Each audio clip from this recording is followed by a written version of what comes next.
Hello there and welcome to our Shield of the Sun video. In this video, we're going to continue from where we left off regarding Revelation 8, and we're going to go into Revelation 9. Now, in Revelation 9, we read about something that's very interesting. So people tend to wonder, will there ever be, I guess you could say, an alien invasion, if you will, which is kind of redundant when you think about what is really happening in our world and the kind of deceptions and non-human entities and information that we receive regarding it shows that there is a non-human presence in our earth that does influence a lot of parameters and institutions and branches of our government, rather it is judicial, or rather if it's military, or rather if it's economic, or rather if it's policy, which creates laws. And thus, we do have a presence here.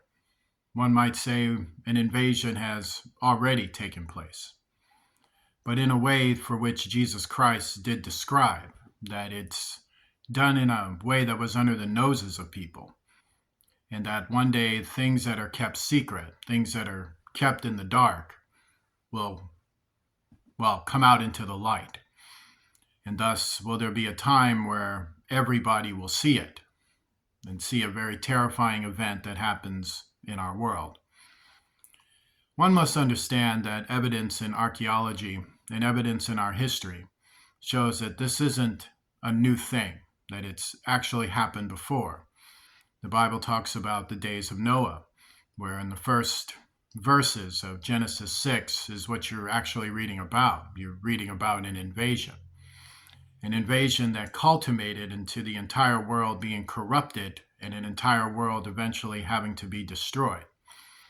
When we read Revelation, we're reading the same thing, but with some differences that were shown within prophecy, but having the same accord, which is an invasion of non-human entities and the earth eventually being set up for a antichrist ruler, and so many things about it changes, leading to an event called Armageddon. So with that being stated, why don't you join me in Revelation chapter 9, and when we do, this is what we're going to read. And the fifth angel sounded, and I saw a star fall from heaven onto the earth, and to him was given the key of the bottomless pit. So that is, he's referencing another non-human entity. So this entity falls from heaven. He's falling to the earth. He's got a key. So it's most likely a fallen angel being given something to open up one of the gates of hell. And then this is what happens. And he opened the bottomless pit, and there arose a smoke out of the pit, as the smoke of a great furnace. And the sun and the air were darkened by reason of the smoke of the pit. So to understand it, you had this bottomless pit. So that is to say that these are like encoded metabolic words. So you have to understand, he is talking about something literal, but it's something for which he's putting into words so that he can understand it. So that would have been this intense heat, this intense sulfur, this intense boiling type of gases rising out of it. So the things that are in hell are not to come into our environment, because if it does, it would really affect our environment very negatively, as it does with this, as the entire air was darkened by reason of the smoke of the pit. And there came out of the smoke locusts upon the earth, and unto them was given power as the scorpions of the earth have power. So to understand it, if you ever seen a locust, if you ever seen a scorpion, it definitely doesn't have power over the earth. You know, it's a creature you don't want to bite you or get on you, but you can step on it, you can kill it if you want, you can put a bunch of insecticide on it if you like. But so therefore, it's not talking about an insect, you know, it's not talking about an actual locust and a scorpion. But one of the names that fallen angels were known by were these various type of names. You know, they were known as fowls, you know, like dreaded predatory birds. They were noted as dreaded insects like a caterpillar, like a locust, like a palmer worm, like a scorpion. So the thing that happened with fallen angels is that when they were casted out of heaven, they were received these very grotesque-like bodies, which the abominations that they represented ended up changing them in their spiritual physical state, which left them into these transformable, well, monsters. So this is the thing about hell, when you read about it in Psalm, about these creatures attacking people and torturing them and doing these things to them. So this is the bodies, or the type of bodies these entities have, and this is the resemblance of their bodies. And thus, another thing about a locust and a scorpion is the attitudes or the methodology. A locust will devour everything in front of them, seeks to destroy. It's usually very cruel when it kills something. Scorpions tend to poison things in front of them, tend to hit their object with poison, and the acid will melt inside them, and they like to, well, fry up the insides of their dinner and eat it. And thus, this is the thing about why he's using locusts and scorpions, because this is what it's reminding him of when he sees these things coming out. Another thing is they're coming out like hordes, they're coming out in a very traumatic way. And it was commanded them that they should not hurt the grass of the earth, neither any green thing, neither any tree. So notice someone is talking to them. So, a locust and a scorpion tends to want to focus on the grass and things like that. But only those men which have not the seal of God in their foreheads. And another thing about these entities is that they couldn't attack just anyone. So when these fallen angels come out, someone is ordering them, which would be God, telling them you're not to attack the environment, and you're not to attack the environment specifically that has green things on it. So this would be the grass, trees, certain things like that. Remember, he said green things, so things that don't have non-green things, which could be like buildings and sidewalks and streets and public homes or private homes, could be up for grabs for destruction. And they were not to attack Christians. They weren't to attack anyone that wasn't part of the world agenda all the way until the end. So they were to attack those that were following the world and were all involved with probably secret societies, occultism, and things of that nature. Basically, they were to go after the Satanists and the unbelievers in the world and other like persons. And to them it was given that they should not kill them, but that they should be tormented 5 months. And their torment was as the torment of a scorpion when he striketh the man. So it's confirming that part about the scorpion. So at first in this invasion, they're told not to kill anyone yet, but they are told to hold these people for 5 months and torture them.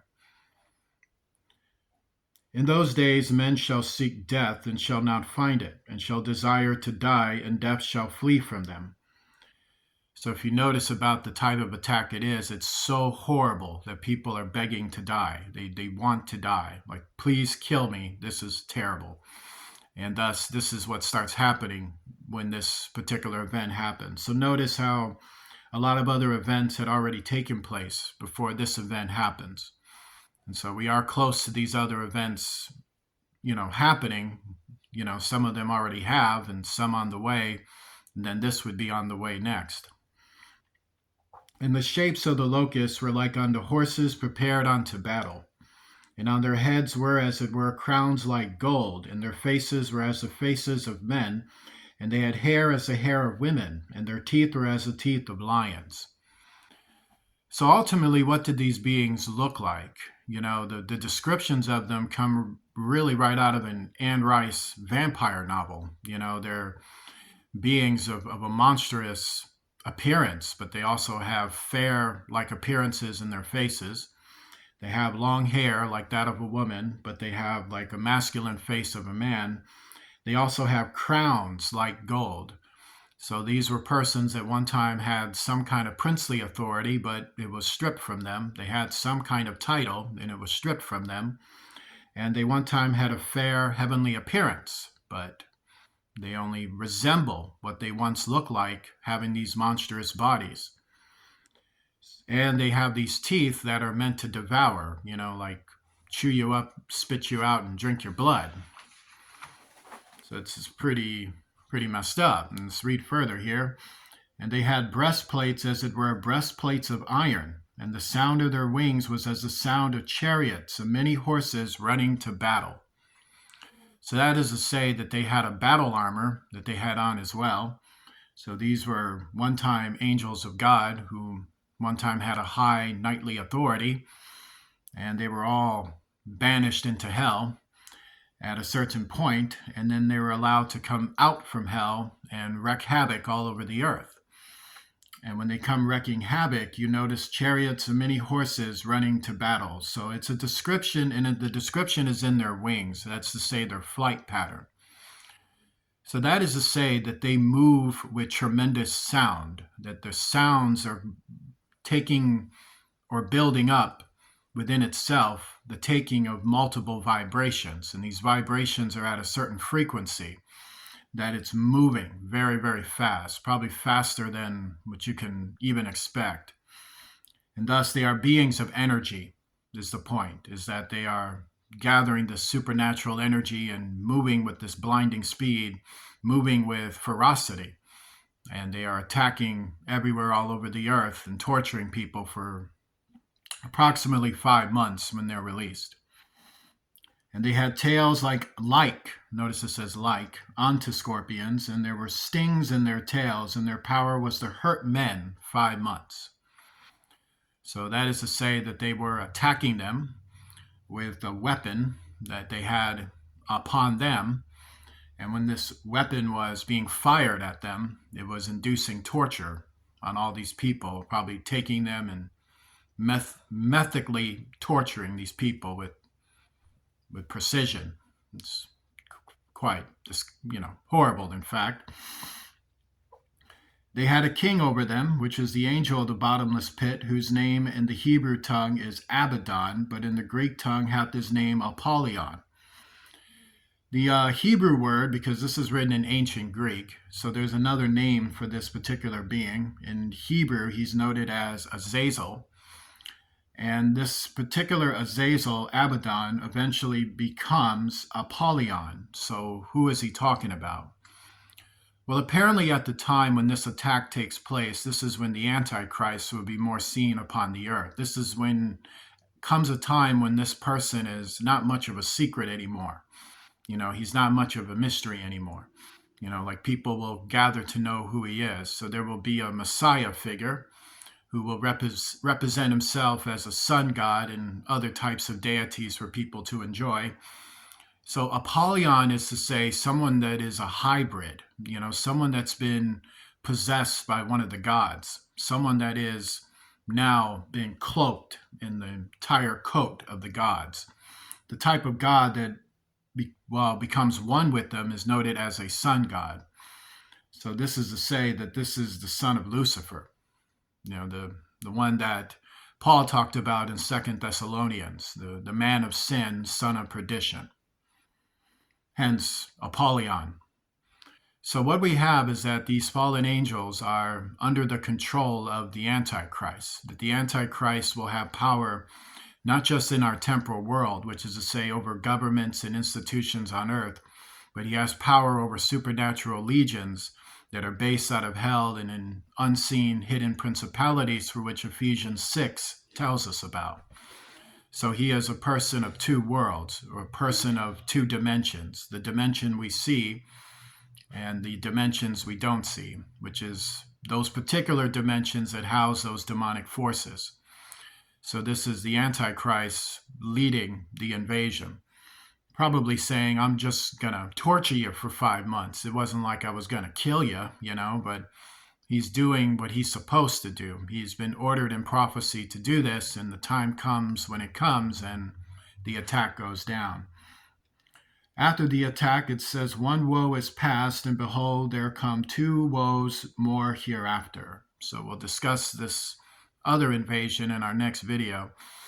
But to understand it, this is what happens in the first invasion. So it's not to say this is the first time this has happened, because we have other chapters to show that this has happened before, and other empires also describe it. You know, if you talk about ancient Sumer, ancient Egypt, ancient Babylon, ancient Assyria, even ancient Greece, you know, people tend to wonder about the fall of Greece too, and how there was this, you know, big, massive supernatural wave of appearances of gods coming out of the waters and cities being destroyed right around the time when the Romans were conquering the world. Tends to show us that these things have happened before, but on this scale, it'll happen on a worldwide scale where all technology will witness it. Join me in a prayer. Lord Jesus Christ, I pray, Lord, to cast down every evil spirit and demon that rises against our lives, our souls, and our children, to rebuke and cast down every evil intent and abomination. I pray, Lord, to deliver us from unfaithfulness, to deliver us from indifference, chaos, and confusion of the mind, to deliver Christians from the ways of this world and from all opposition and accusation and invasion, to heal us, restore us, and deliver us from all evil. In Jesus Christ's name, amen. Like to donate to Cash App, please do so at Cash App at $ Shield of the Sun, spelled in small case letters closed together. I want to say God bless you, and I will see you soon.